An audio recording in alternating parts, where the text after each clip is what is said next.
attacked by a group of orcs. What do?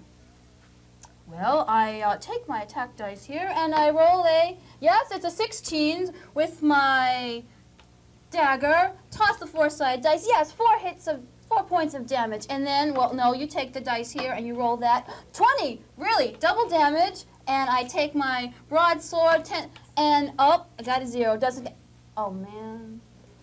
Hi, I'm Judy Fenari. This is the Chronic Rift. Today we're going to take another step into the world of fantasy. A few weeks ago, we talked about the world of J.R.R. Tolkien. Today we're going to talk about, in our roundtable discussion, a product of his books, role-playing games.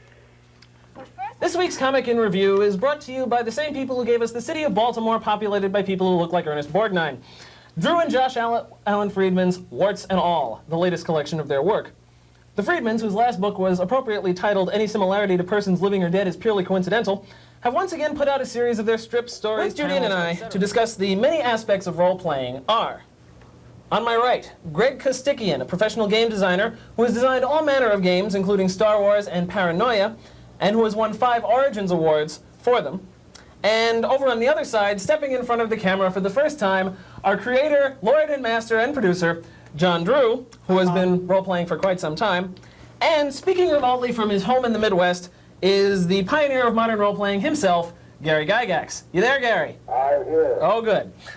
Okay. Totally chose to ignore the second edition rules that have been put out by TSR, and I think, as Gary says, that there really is. There's a lot of stuff on the market, but it really hasn't changed. It's exactly like any other marketing tool. The Spider-Man comic books, the Star Trek series, either the movies or the TV show or the comic books or such. There's a lot of it there, but it's basically all the same thing, and nobody really is doing anything to move further on it, at least as far as I can see. Dungeons and Dragons and role-playing in general, it usually encourages the participants to seek alternate truths or ways of solving problems or whatever. In other words, to think for themselves and to be creative. And a lot of people don't want children or young people or anybody else for that matter to think for themselves. They want them to, you know, what I say is true and you'd better believe it. Yes, sir. Well, a questioning mind is always a dangerous thing, thank goodness. Right. Even so, that even just the fact that they can take it this far, you can intimidate through the legal system. Even if you know the case isn't going to go anywhere, a lot of times groups that are against stuff like this will use the court system to make a point, to show that, you know, we will haul your ass into court, tie you up in legal costs. It's, you know, it's happened. That's the American way these days. Yeah, right. And TSR parents, has lawyers. They know how to deal with that. Parents listen to this stuff. I teach 6th grade, and we were talking about Dungeons and Dragons, who played it. And everyone was like, well, my parents won't let me play it because it makes you do stuff. And I said, excuse me?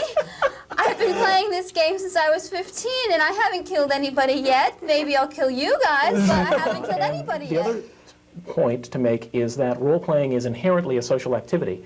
It's inherently a group of friends getting together and playing a game and interacting with each other as both themselves and as a character in whatever environment the game is set. And that means that they're gaining social skills. They're learning how to interact with people. And the types of people who are attracted to role-playing games as adolescents tend to be introverted, intellectual people, often poorly socialized. And this kind of activity is actually very beneficial. And I have to say goodnight to you all. Until next time, we're going to contemplate special effects. Do they hinder or help? Good night. Bye.